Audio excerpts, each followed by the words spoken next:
Sucker Punch's follow-up to the unbelievable Ghost of Tsushima, Ghost of Yotei, is right around the corner, but why can't I bring myself to get excited about it? Yes, guys, welcome to VG Vault, a video game channel. I am your host, Matt, and I have been away again for a little while. I am working on my football channel, and ultimately that is taking up my daily expenditure of stamina and energy, but I want to carry on trying to make videos on this channel as well. So, guys, before we get into the myriad reasons why I might not be excited for Ghost of Yotei, if you could subscribe to this channel, that tells me that you'd like to see more of this content, and I'll come back and make more of it. So smash the like button, give me a subscribe, share it around, do the things that you guys do best, because ultimately I would love to make more video game content. Right, now that's all out of the way, let's talk about Ghost of Yotei, man. Let's talk about Ghost of Yotei. But you can't talk about Ghost of Yotei without talking about Ghost of Tsushima, right? So it was 2020 when it came out, and oh man, that game did everything for me from start to finish, from the release of the first trailer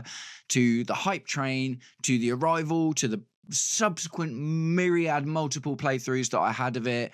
It was stunning and one of my favorite games of all time, easily. Particularly, and this is a big part of this video, I love the setting, right? Feudal Japan just tickles something. It scratches a specific part of my brain that other video game settings generally can't do it. I love fantasy games. I like sci-fi stuff. Like, I like lots of, different types of games.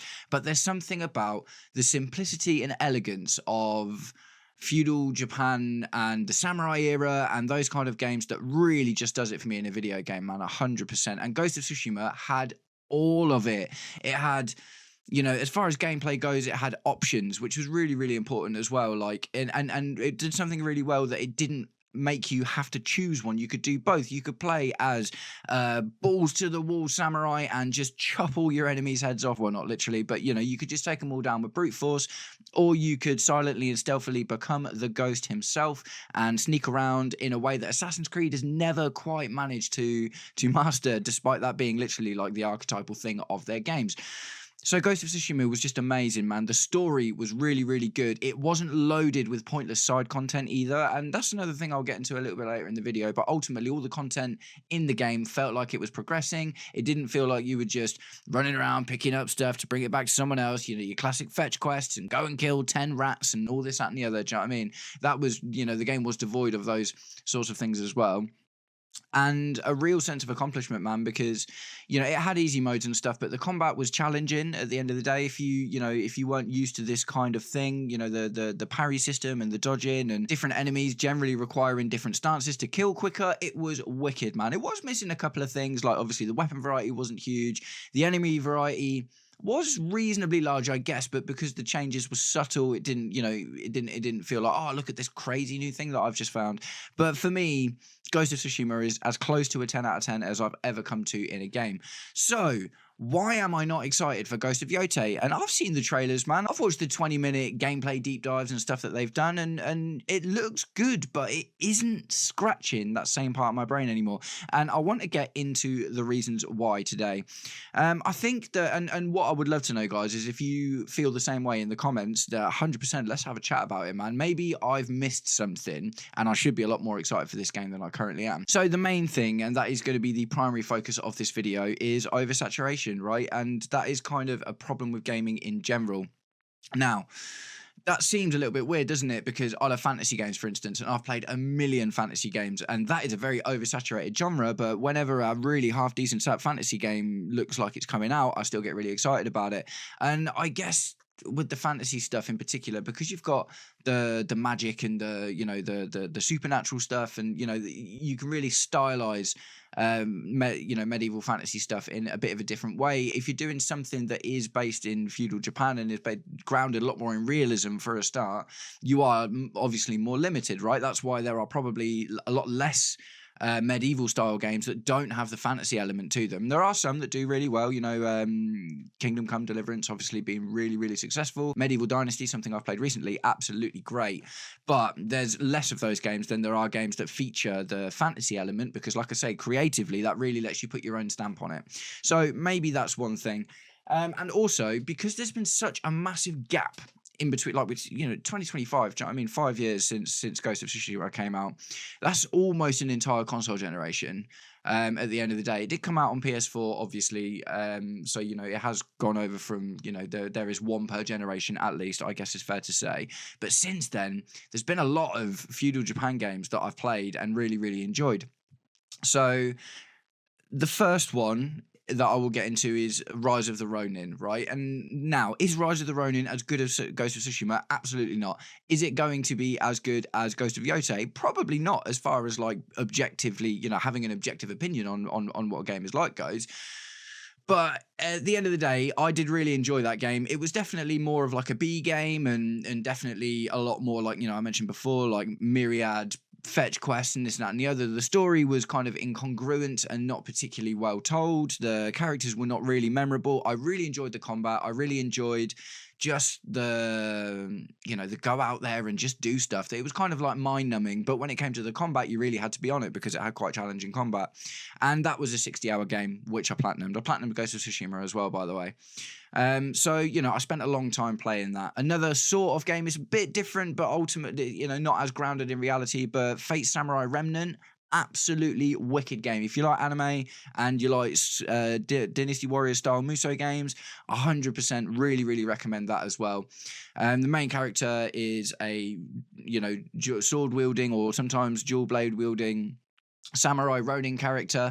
It's set in a much more fantastical world because it's set on the Fate series, which is obviously an anime about, you know, the legendary heroes and you summon spirits and there's demons and yokai and all this, that and the other.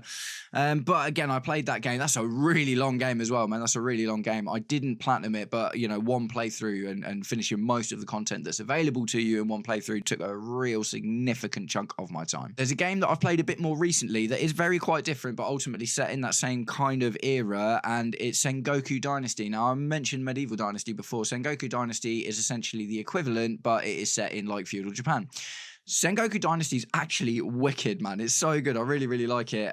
It's essentially like a survival game. If you've played something like Ark Survival or Conan Exiles or even Power World to an extent, do you know what I mean? It's got some of that about it, but you know, it's got quite a lot in common with Power World, where you recruit villagers and you give them all jobs and you build up your village and your base and this and that and the other. You go explore the island. Really cool. Did a quite good job with the combat in that game as well. Medieval Dynasty combat's not really its forefront of what it's about, but it was clearly, they added it in later into the development of Sengoku Dynasty, but they put a lot of effort into it. And again, it covers that whole kind of aesthetic and, you know, the Japanese feudal art style with samurai swords and, you know, it's just, and the architecture as well, which I guess is a really huge thing for these kind of games. Like aesthetically in what scratches that itch. Really like looking at that kind of stuff. Sengoku Dynasty, wicked game. And now this brings me on to the big one, right? I think all of those other games aside that I've just mentioned, although they add up to the oversaturation of the genre, in particular, this one I think is the reason why Ghost of Yotei isn't a day one purchase for me. And I think you guys are gonna roast me in the comments for this one. It is Assassin's Creed Shadows, right? So I got Assassin's Creed Shadows day one and I platinumed it within 9 days. I've picked it up a little bit again recently because the Claws of Awaji DLC has come out and I got the pre-order, so I got that for free. And I think, in a nutshell, Assassin's Creed Shadows is the actual reason that I'm not actually that excited for Ghost of Yotei. And it goes beyond just the setting, but that is, I guess, a big part of it. You know, I must have put like 90 hours or something, in maybe over 100 hours now, into Assassin's Creed Shadows. And it's kind of got all of that same thing, hasn't it? It's got a really well-written female protagonist who, I say really well-written. I thought Naoe was great. Tell me what you think in the comments if you disagreed. Yasuke obviously was a cool option as well, but it's got, you know, they really up their game with the parkour stuff, which was something that, although, you wouldn't say Ghost of Tsushima was like a parkour game, like moving around generally just felt better than it did in Assassin's Creed. They've nailed the stealth again, and you know, the stuff with like the lighting and being able to go prone and oh man, and you know what, I really enjoyed Assassin's Creed Shadows. I thought it was an absolutely great game. And I say it's still like a 7, maybe 8 out of 10, but that's kind of how my scale works, man. Like, to get a 10, which Ghost of Tsushima very nearly did for me, you've got to be like one of the best games ever made, as far as I'm concerned, because that's how a scale is, isn't it? Like 10 is the best of the best, and you can't go any further than that if your scale is to 10. So the thing with Assassin's Creed Shadows, strongly written female protagonist, shinobi type character who has to hunt down a selection of enemies in a proposed order. It did unlock certain enemies as you went along the story, but you could go for these in some of these in the order that you wanted. And I don't know, man. It's just like even the story just feels the same. And I guess with Assassin's Creed Shadows, it doesn't. Look. I'll just put this out there. Ghost of Yotei is probably going to be a better game than Assassin's Creed Shadows in the grand scheme of things, but because the premise and the story and the presentation ultimately is so similar, it feels like I've already played Ghost of Yotei. And I'll put that in the thumbnail, man. So, I'm sorry if that was a clickbait thing, because I haven't actually played it. I just feel like I've played Ghost of Yotei already. When I'm looking, and the reason for that is twofold, right? Because I played Ghost of Tsushima and I've played Assassin's Creed Shadows. The gameplay hasn't evolved enough for me from Ghost of Tsushima for me to be really excited about picking it up and playing it again. And because the story-wise, it looks so similar to what I got in Assassin's Creed Shadows, I'm also not really excited to dive back into the world. So truth be told, I actually am really disappointed, was really disappointed, I'm not so much anymore, but I was really disappointed that it wasn't a sequel to Ghost of Tsushima, because I loved Jin Sakai as a character, and I felt like evolving his story was the easiest thing in the world to do. I feel like he saved Tsushima from the Mongols, but the war is still ongoing. You ship him off to mainland Japan, and you have some stories going on in there. You introduce all of the same things that you've introduced in Yotei, with, different weapon types and a different way to play the story and stuff, and then all of a sudden I'm carrying on something, and one of my issues with Ghost of Yotei, by the look of it, is that we're starting a brand new story again. It's 400 years in the future, which just allows them to bring guns into it, I guess, but I'm not really that bothered about that in general. Tepos we'll call it Assassin's Creed Shadows, but that kind of game in this kind of era, in this kind of setting, guns is not a really big part of why I'm interested in it in the first place. But I just feel like if they'd have just done Ghost of Tsushima 2, I'd be all over it. Do you know what I mean? I'd be really, really excited about it. Oh, it wouldn't be Ghost of Tsushima 2 because it was set in Tsushima. It'd be Ghost of whatever, but it'd still be Jin Sakai's story. And I feel like carrying on Jin Sakai's story would have been the glue that would have held all of the things together, which made me interested in playing it. What I don't want to do is play Ghost of Tsushima again, and I can't really necessarily say that's going to be the case. I mean, we'll see what happens when the reviews come out, man. I get it, at the end of the day, that's not too far away, is it? Maybe I'm completely wrong and I will end up picking it up. But I just feel like I'm a bit, like I say, overarchingly, I just feel like I've played it already, and that is like, that's the main thing, man. That's the main thing. There are other games I'm really looking forward to. I was really looking forward to Crimson Desert, but that's obviously been pushed back till next year. Other than that, there's not much else coming out this year that I'm like, oh, I can't wait to get this. Actually, Digimon, the new Digimon game, Time Stranger, Digimon Story Time Stranger. I'm all over that one. Let me know if you're going to play that in the comments. But yeah, Ghost of Yotei for me. Tell me what you think, guys. Is it enough of a change to justify how long it's been and to drag you guys back in? Or at the end of the day, if you're not like me and you don't have a massive penchant for these type of games, maybe you didn't play Rise of the Ronin or Assassin's Creed Shadows or Sengoku Dynasty or other stuff like that. Do you know what I mean? Maybe you didn't play all of these other games that maybe have sapped all of that Ghost of Yotei energy that I otherwise would have had. But is anyone in the same camp as me, where I'm just like, I'm not really excited for this game? I just don't think it looks different enough, and I don't think it looks like enough of an improvement for me to be like. And you know what? The one massive change that they have made is the thing I would have liked in Ghost of Tsushima, or the thing that I envisaged for the sequel at least, was multiple weapon types. So instantly I saw that and I was like, oh, that is cool. But even that wasn't enough to really get me in.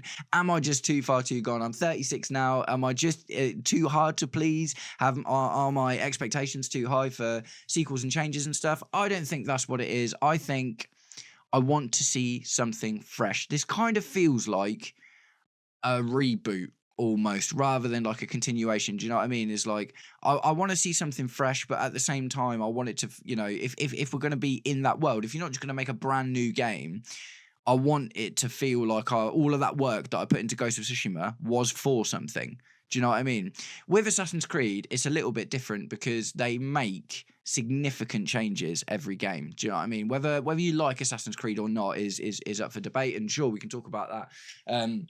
Maybe if I get enough comments about it, I'll do a video about it. But if you think about all of the changes, like every single Assassin's Creed game tries to enormously build on what they've done before, to a fault at point, because often they take things away that were good and whatever. But at the end of the day, every single Assassin's Creed game feels like a significantly different experience, maybe with the exception of Assassin's Creed 2 into Brotherhood, and maybe with the exception of Assassin's Creed Rogue from Black Flag, because that was literally just a reskin. But going from like Assassin's Creed 2 and Brotherhood to 3 was a massive jump. Going from 3 to Black Flag, another really different type of game, and they added loads of different stuff in. Going from Black Flag to Unity was a huge jump. Unity is my favorite one as well. Going from Unity to Syndicate, Syndicate's one of the only ones I didn't really ever get into, man. But again, that's because of all the changes they made. Didn't get into it, and then they moved to the RPG stuff. Do you know what I mean? And I personally wouldn't say that Odyssey was just a reskin of Origins. There were definitely differences in there. And again, with Valhalla, lots of similar things, but they changed up a lot. And again, with Assassin's Creed Shadows, do you know what I mean? So when these Assassin's Creed games are coming out, for me, I see enough differences, whether it be in setting, story, game mechanics, whatever it is. I always see something new that makes me go, oh, I'd like to play that. But going from Ghost of Tsushima to Ghost of Yotei, honestly, I was just watching that first trailer and I'll just be like, I've just played this game, man. Do you know what I mean? I've just played this game. So that's it, guys. I'm going to wrap it up there. I'm just trying to make some content to get back into the swing of things. Now I've spent a few months being a YouTuber on a different project, I just want to try and bring some of that new energy and some of these new skills that I've learned over to this channel. So guys, thank you if you made it to the end of the video. You have been watching VG Vault, a video game channel. Please give me a like, a comment, tell me what you do or don't like about this style of video or what I can do better. Give me ideas for other videos you want to see. If there's something you'd like to hear me talk about in particular or something that you've got an opinion on, let's do it, man. Let's just do it. I'm 100% up for creating a small community here. So let's have a go at it, man. Nice one, guys. I hope to catch up with you all very, very soon. Take it easy. Peace.